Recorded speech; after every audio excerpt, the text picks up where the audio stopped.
வணக்கங்க. நம்ம டெய்லி ஒரு மோட்டிவேஷனல் ஸ்டோரி இன்னிலேருந்து ஸ்டார்ட் பண்ணலான்னு இருக்கோம். நான் ஃபஸ்ட்டு இன்றைக்கி தான் ஒரு பார்ட் 1 ஒரு மோட்டிவேஷனல் ஸ்டோரி போடுறேன். இது எப்படி இருக்குன்னு நீங்கள் கமெண்ட்டில் மறக்காமல் சொல்லணும்.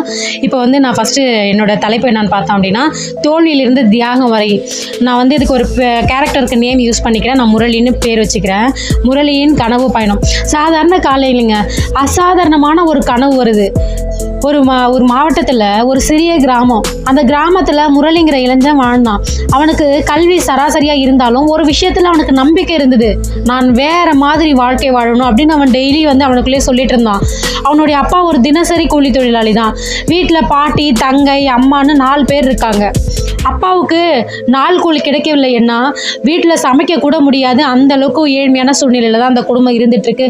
ஆனால் முரளி ஒவ்வொரு நாளும் சைக்கிளில் பள்ளிக்கு போகும்பொழுது ஒரு கடைக்கு சாவி போட்டு திறக்கும் காட்சி அவனுக்கு மிகப்பெரிய கனவா இருக்கு. அவனுக்கு அப்போதெல்லாம் முடிவெடுக்க தெரியல. ஆனால் அவனுடைய ஒரே எண்ணம் வந்து ஒரு கடையை வந்து ஓப்பன் பண்ணி அதை நம்ம தான் வந்து பூட்டு போட்டு திறக்கணும் அப்படிங்கிற எண்ணம் மட்டும் அவனுக்குள்ளே டெய்லி ஒழிச்சிட்டே இருக்கு. ஒரு நாள் நான் என் பேரில் ஒரு கடை போடணும் அப்படின்னு அவனுக்கு வந்து ஒரு கனவு, அந்த ட்ரீம்ஸ் வந்து அவன் விடவே இல்லை. பணம் இல்லாதவன் தான், ஆனால் நம்பிக்கை அதிகமாக இருந்திருக்கு. +2 முடித்த பிறகு முரளி கல்லூரி செல்ல பணம் இல்லை. கல்லூரிக்கு போகிற அளவுக்கும் அவங்க அப்பாவாலையும் சம்பாதிச்சு பார்த்துக்க முடியல. அந்த அளவுக்கு இருக்கிறான். அவன் ஒரு டீ கடையில் வேலை பார்த்துட்டு இருக்கான். மாதம் 4500 ரூபாய் சம்பளம் வாங்குறான். காலையில் 5 மணிக்கே டீ தயார் பண்ணி விற்கிறான்.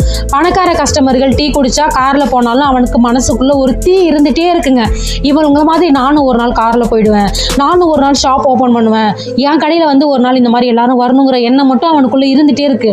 பணம் குறைவா இருந்தாலும் அவன் ஒவ்வொரு மாசமும் 500 ரூபாய் சேமிக்க தொடங்குறாங்க. 3 வருஷத்துல 18,000 ரூபாய் சேமிச்சிருக்கான். அதுக்கெல்லாம் அவன் அப்பா வந்து ரொம்ப ஆச்சரியப்படுறாரு. எப்படிப்பா நீ இப்படிலாம் இருந்த அப்படின்னு சொல்லிட்டு. இது என்னடா நீ டீ விற்று இவ்வளவு சேமிச்சியா அப்படின்னு சொல்லி முரளி சிரிக்கிறாரு. அப்போ இது என் கனவுக்கான முதல் அடிப்படைப்பா அப்படின்னு சொல்லி அந்த பையன் ரொம்ப சந்தோஷமா சொல்லியிருக்கான் அவங்க அப்பாட்ட. தோல்வியில முதல் பாடம். அந்த சேமிப்பு பணத்தோட முரளி ஒரு சிறிய மொபைல் கடை திறந்திருக்கான். ஆனா அனுபவம் இல்லாம கடை நடத்த ஆரம்பித்ததுனால 3 மாதத்திலேயே கடையை மூடிட்டான். கடன், நஷ்டம், அவமானம், அவன் வாழ்க்கையில முதல் பெரிய தோல்வி. அவன் வந்து அதை தாங்கிக்கவே முடியல. அவனுடைய கிராமத்துக்காரர்கள்லாம் என்ன பண்ணியிருக்காங்க அப்படின்னா, இதுக்கு வந்து தான் நீங்க வந்து இந்த மாதிரிலாம் ஆசைப்படக்கூடாது, இருக்கிறத விட்டுட்டு பறக்கிறதுக்கு ஆசைப்படக்கூடாது, அந்த மாதிரி பண்ணா இந்த மாதிரி தான் நடக்கும்னு சொல்லிட்டு கிராமத்துக்காரங்களாம் ரொம்ப கேலி பண்ணிட்டு இருக்காங்க.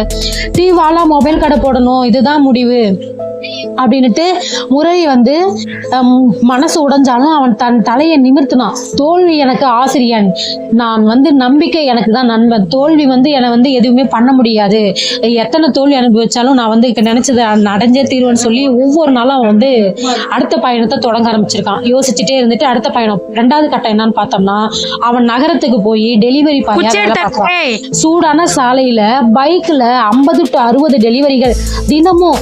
ஆனா அவன் ஒவ்வொரு டெலிவரியிலும் ஒரு கற்றல் இருந்துச்சு. ஒரு அனுபவம் அவனுக்கு கிடைக்குது. கஸ்டமர் எப்படி பேசுறாங்க, கடைக்காரர்கள் எப்படி சிரிச்சு வரவேற்கிறாங்க, மார்க்கெட்டிங்னா என்ன, ஒரு கடை மேல எப்படி நம்பிக்கை வைக்கிறது, இது எல்லாத்தையுமே அவன் கத்துக்கிட்டான். அவன் எல்லாத்தையும் கத்துக்கிட்டு அவன் மனசுக்குள்ள மட்டும் ஒரு குரல் ஒலிச்சுது, நான் இன்னும் வணிகம் செய்யணும், ஆனா இந்த முறை புத்திசாலித்தனமா செய்யணும்னு சொல்லி அவனுக்குள்ளேயே வந்து பேசிக்கிறான். சிந்தனையிலிருந்து சாதனை. 2 ஆண்டுகளுக்கு அப்புறம் அவன் ஒரு யூஸ்டு மொபைல் அக்சசரிஸ் வியாபாரம் ஆரம்பிச்சிருக்கான். ஆன்லைன்ல சிறிய அளவுல தான் பண்ணிட்டு இருந்தான். அவன் வீட்டிலேயே பொருட்களை வாங்கி ரீசேல் பண்ண ஆரம்பிச்சிருக்கான். முதல் மாசத்துல 1000 ரூபாய் லாபம், அடுத்த மாசத்துல 3500 ரூபாய் லாபம், 3வது மாசம் அவனுக்கு 10,000 ரூபாய் லாபம் கிடைச்சிருக்குங்க. அவன் மனசு துள்ளிடுச்சுங்க. அவன் பட்ட கஷ்டத்துக்குலாம் வந்து நம்ம வந்து எல்லாருமே வந்து கிடைச்சிருச்சு அப்படின்னு சொல்லி, இதுதான் என் வழின்னு சொல்லி அவன் முடிவு பண்ணிக்கிறான். அவன் தன்னுடைய பிராண்ட் பேரை வச்சான். பிராண்ட் பேருக்கு முரளி மொபைல் டெக்னு பேர் வைக்கிறான். சிரமம் வந்தாலும் சிரிப்போடு வாழ்றதுக்கு. மழை, கொரோனா, பொருட்குறைவு, பல தடைகள் வந்துச்சு. ஆனா அவன் ஒவ்வொரு தடவையும் ஒரு வாய்ப்பா பார்த்தான். அவன் யூடியூப்ல டெக்னாலஜி வீடியோ பண்ண ஆரம்பிச்சான். Mobile setting tips, smart phone reviews, application sticks இந்த மாதிரி போடுறான். வீடியோக்கள் வைரல் ஆகி அவன் பக்கத்துக்கு வரும் மக்கள் அவனை முரளி பாஸ் என்று அழைக்க ஆரம்பிச்சிட்டாங்க. ஒரு நாள் அவன் நினைச்சான், நான் எல்லாம் ஆன்லைன்ல பண்ணிட்டேன், இப்போ நேரடி ஷோரூம் போடணும் அப்படின்னு அவனுக்கு தோணுது. அவன் மீண்டும் கடை திறக்கிறான். ஆனா இந்த முறை அறிவோடு சிறிய கடையிலிருந்து பெரிய ஷோரூமாக வளர்ந்தது. முரளி மொபிடெக் அவன் மாச சம்பளம் 50,000 சம்பாதிக்க ஆரம்பிச்சான். அப்பா கடைக்குள்ள வந்து சிரிக்கிறாரு. இதுதான் நீ சொன்ன கடையா? ஆமாப்பா, இதுதான் என் கனவு நனவான நாள் அப்படின்னு சொல்லியிருக்கான். அதுக்கப்புறம் அவங்க ஊருக்கே வேலை கொடுக்க ஆரம்பிச்சிருக்கான். இளைஞர்களை பயிற்சி பண்ணி கடை கிளைகளாக வளர்த்தான். ஒரு நாள்ல அவனுடைய இன்கம் வந்து நிறுவனம் வந்து 1 கோடி டேர்ன் ஓவர் கடந்துட்டுருக்கு. அவன் மேடையில் பேசியது, நான் டீ விற்றவன், ஆனால் இப்போ டீ விற்கும் பையன்களுக்கு வேலை அளிக்கும் ஒருவன்.